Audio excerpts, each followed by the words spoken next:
We are training them, working with some grassroots organizations that have experience in training people on agroecological urban farming.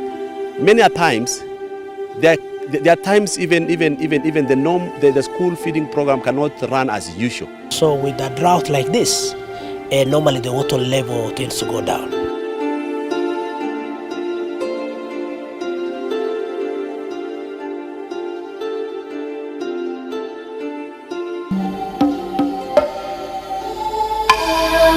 Their faces tell a story. The slow, heavy footsteps echo through the dry landscape.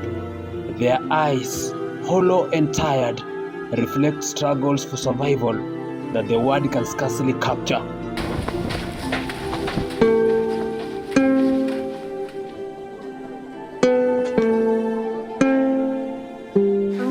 hal jeer aan dhisiya halka jeer biisal laata roobo maan arkin man xun baa la maray roobo maan arkin bas xoolaha ay naga dhamaadeen heer baa hadda naga soo haray We have never seen such a death.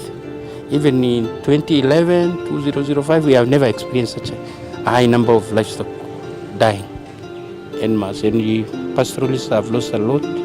Their livelihood is now threatened. If the situation continues like this, I'm sure it will be a catastrophe.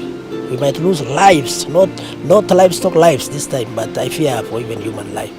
In Kenya, the evidence is undeniable. Hunger, loss and despair are haunting reality.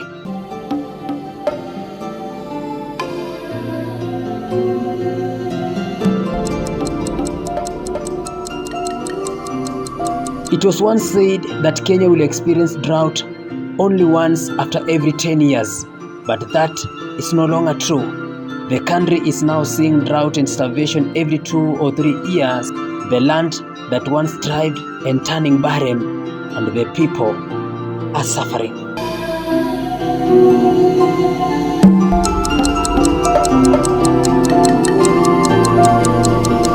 There are cases of people hanging themselves, abandoning homes, children leaving school.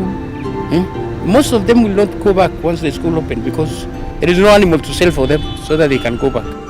One of the infectious diseases, number one, is upper respiratory infections, then followed by diarrhea because they're drinking dirty water that is not treated, from the riverbed. Also, there is a lot of eye sickness because there are flies all over that are going into their eyes. It's a painful thing, and it's sad that these people don't know what is happening. They think it's God, and the truth is that it is man-made effects that are continuing to hurt our own people, our own humanity, people who do not know how to even react or even behave towards it. Drought, hunger and disaster has become familiar sight in Kenya, particularly in the northern regions. Areas like Mandera, Garissa, Marsabit and Turkana are among the hardest hit. For these communities, the land that has sustained them for generations is no longer reliable.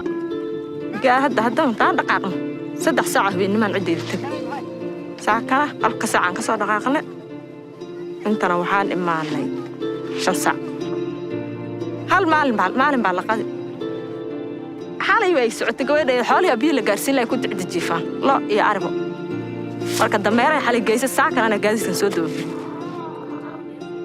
maalin booyad meelaha wax loo soo shooay garjanko aan qaadana waxaan dhan dareema waa lagu xanuunsan lacag.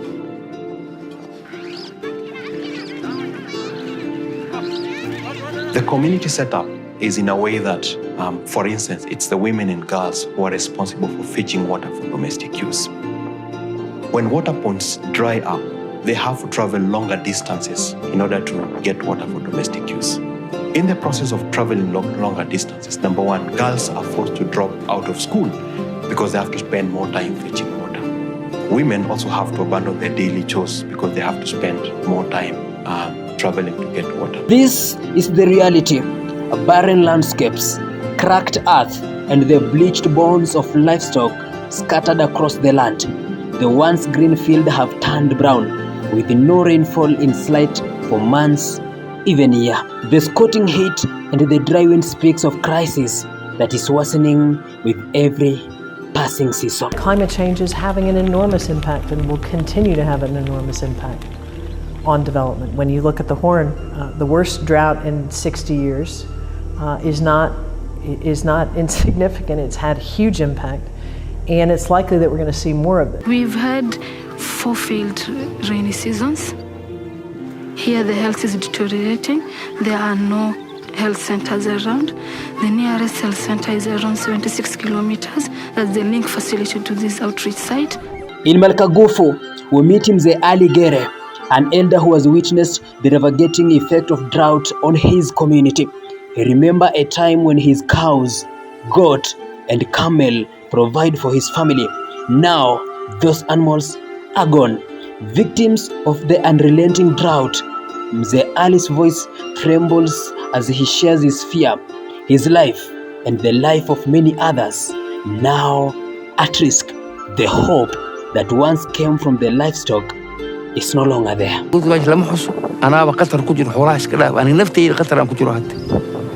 الدولة إلهي حقيسة وحلقة السوقة وحي نو قبلت هنو قبلت وانا ما دور كيد انت سواني أنا جوا بقطر كجرو كوي الرودمان الأولى كاني. In search of survival, women are walking up to 20 kilometers just to fetch water. For them, this is their only option, despite the overwhelming challenge.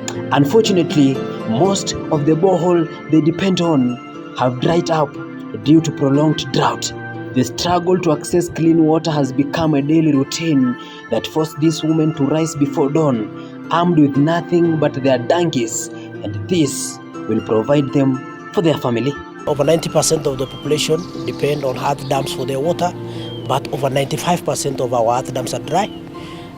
Currently, over 95% of our population are dependent on boreholes, and these boreholes also, with a drought like this, normally the water level tends to go down. So we are left with a few strategic boreholes where the entire population tend to crowd around. This desperate search of water has a ripple effect on the entire community.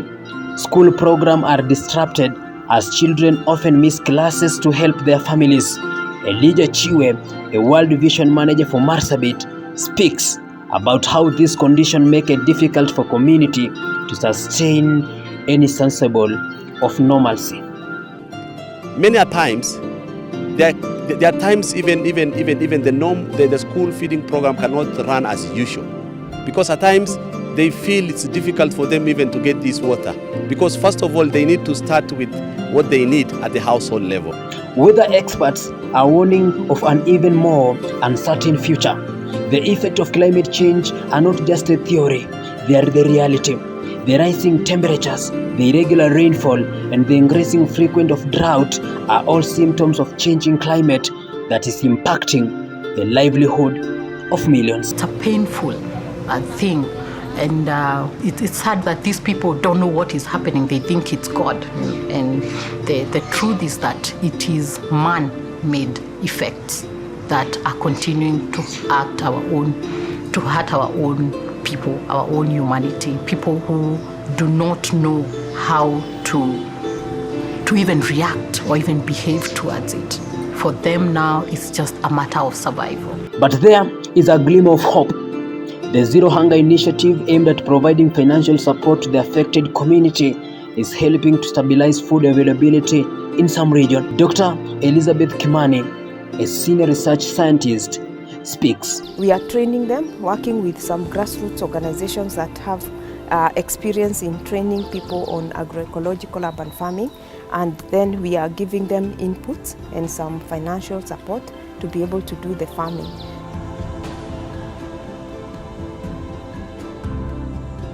Walitufundisha kutengeneza bokachi, mambo na crop farming, lakini sisi before tulikuwa tumeona tu rabbit keeping na poultry. So tukienda pale Ruben Center tena tukaanza kuona watu wanalima, kuna mboga zimepandwa in different structures. Unapata vitu kaa cones zimesetiwa pale, kuna pallet gardening, wako hadi na aquarium hapo. Na nika space tu, ni space wameutilize tena mzuri sana.